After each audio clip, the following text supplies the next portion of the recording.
All right, welcome everyone. We're Semblance of Sanity. I'm Caleb. I'm Jacob. And we're here for Daily Lives of High School Boys, Episode 3. All right, another joyful, wonderful, ridiculous mix of escapades and hijinks, tomfoolery, and just overall dull, regular life, you know? Right. Just a little bit more imaginativeness and how shall we say, just wittiness than most of us probably had during our high school years. But other than that, pretty much the high school experience. Back when social gatherings were possible. Yes. Indeed. Yes. Indeed. Yes. Oh my gosh. But yeah, we are going to be watching this next episode here. And there's not really much carryover from episode to episode because this show is rather unique. But I am loving the fact that we get to watch just a bunch of dumb boys just having a good old time together. Yeah, that's right. So y'all, without further ado, let's get into this. All right, everyone, now be sure to go check out the reaction portion of the video in the description below and then come back here for the discussion.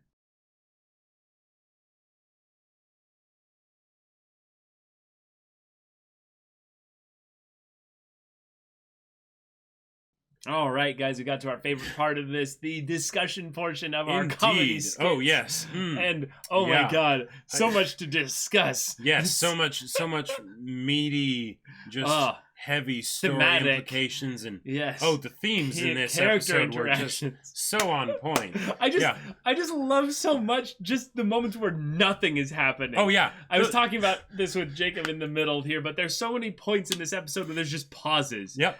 And nothing is happening, but you're realizing what must be going on in their head. And it's so much funnier if you imagine it than if the show tries to tell you what they're thinking. Well, because it's so good. The show does a wonderful job of setting up sort of how ordinary these characters are, even though they're weird in their own ordinariness, right? I mean, they're pretty normal as far as anime characters go. But they're still anime characters, right? And with like, fourth wall breaks and right, with fourth wall breaks and all of that stuff. But I feel like it's something where it's oftentimes when pauses are in stories, they're not used properly, right? So you're not actually primed to fill in the pauses with your own imagination. It's more of just a way to pad for time, right? But in this show, there's something about it because it's so ordinary, and maybe it strikes that much truer to like our own experiences and like remembering those times rather than like the stylistic way that it's usually done in anime. Right, you know? but I mean, the jokes do literally set up for those quiet moments. Like an example, it was a really good one, was when they were doing, I loved the radio podcast kind of little talk show one.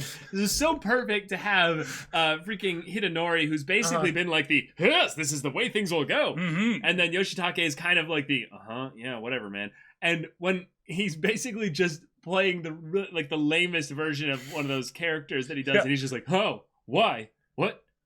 Who am I? You know, like, he's just like, the hell is your character? And then he's like, yes, mothers. Everything can be traced back to mothers. Like, what the hell are you talking about? The idea that, like Hidenori is willing to improv in this situation consistently with Yoshitake as long as he continues the gag with him. But the place that he goes to improv to, it's like, wait, you've been thinking about this for a long time. Right, but the thing is that then they're like, okay, cool, Yoshitake, you're done.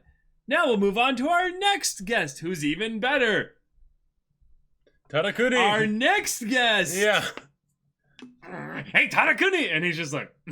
He's like, no, I'm reading my thing. Well, he doesn't even answer. Right. He just kind of goes... Yeah. So like basically someone coming up to that person with the book and is like, hey, can I speak to you for like an indeterminate amount of time? And it's like, I'm reading. Like, what about this do you not see, you insensitive bastard? Like, I imagine people with books, like, this is how I would be, basically, as I'd have my book that is supposed to, like, symbolically be, like, covering my entire body and face. So I, like, bring it back down over and then like put my book back up. And it's just go away. And he's very clearly engaged with his totally not One Piece manga he's got there. Oh yeah, but which is it's actually probably just Shonen Jump's like issue or what have you.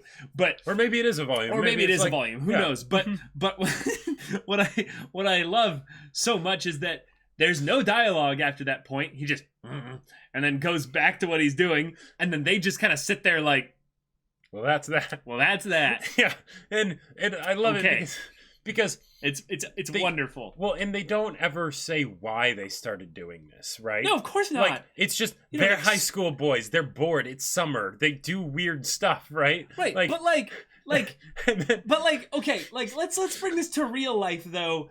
We totally did like skit-based situations and make-believe kind of things where it's like, yes, right. We're in the world of Star Wars. Yeah. And yeah.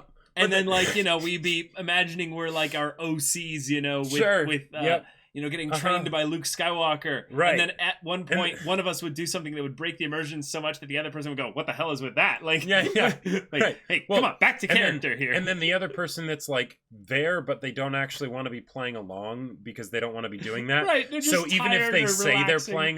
they're playing along, they're like, sure, I'm someone in Star Wars that's reading a book. And then they just, pull out their One Piece and go for it. Who would you be? Would you have been the Tadakuni, the Yoshitake, or the Hidenori? I'm pretty sure I know who I would be. I've already got mine set up.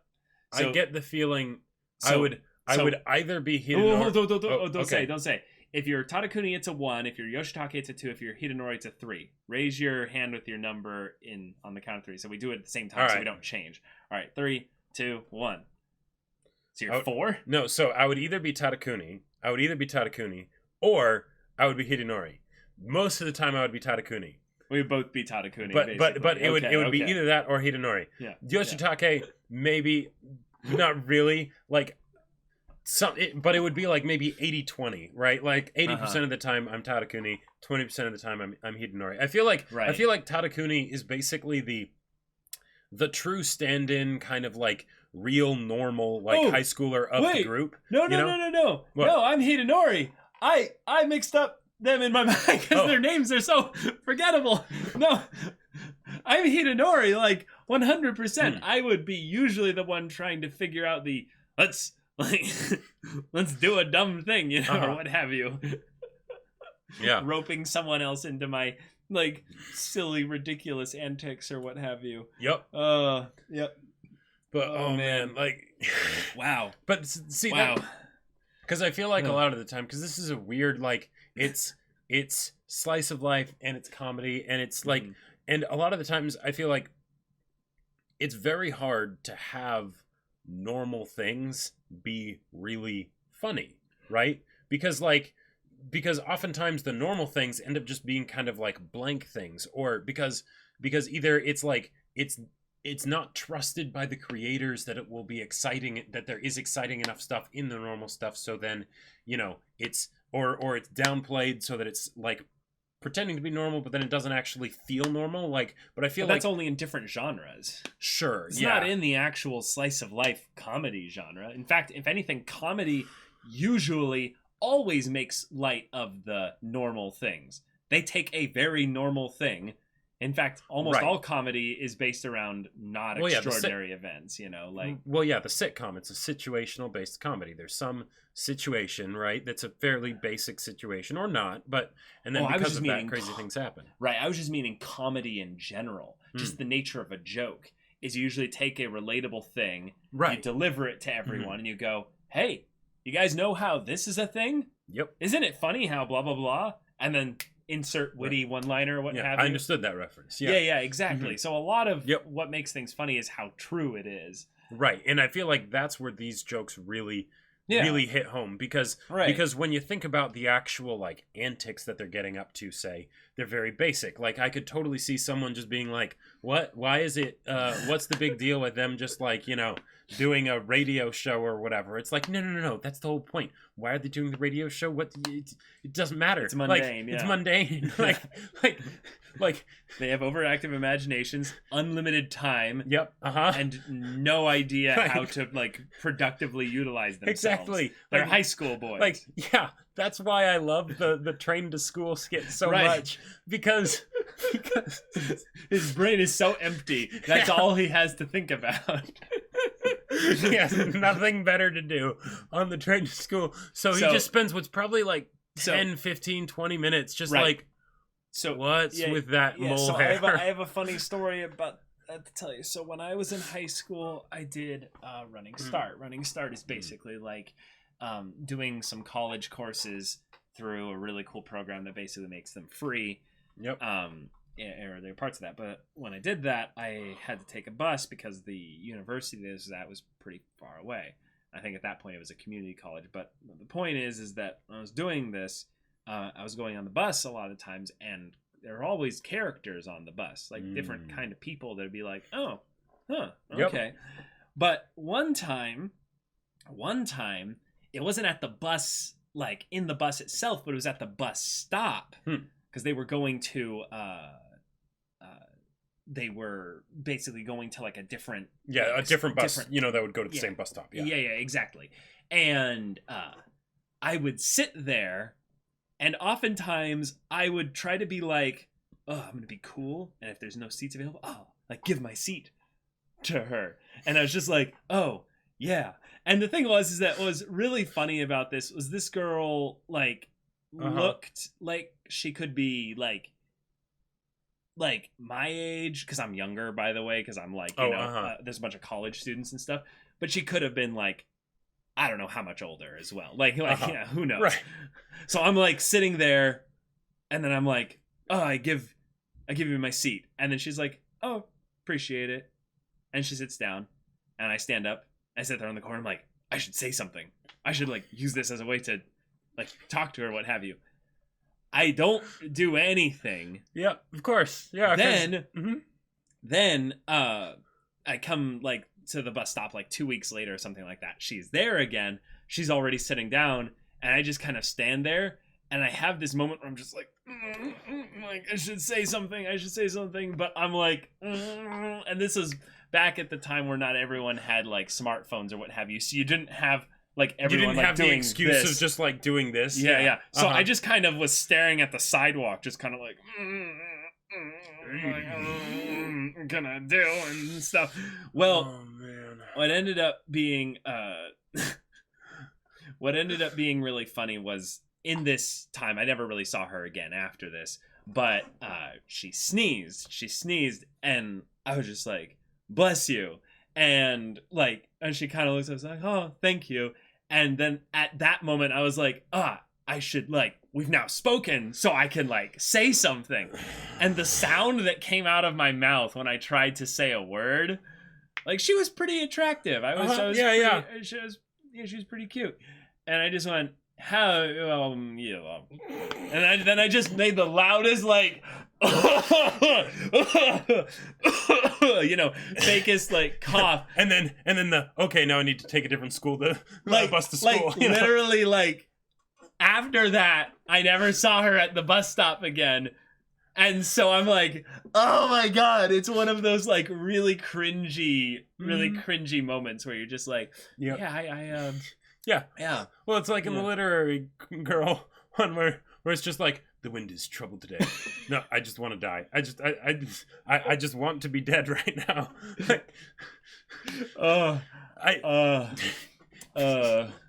Yeah, but that stuff happens. I just love that for Hidenori, it actually ended with her being like, oh my god, okay, that's so weird, but thanks, okay. Yeah, but then it's just wait, oh my god, what has my life been this entire time? Why was I so occupied with that? Yeah. I'm really excited though if they keep bringing up the girl characters back into the story as well, because then we might have some semblance of a plot. I was really surprised they didn't continue the beach skit.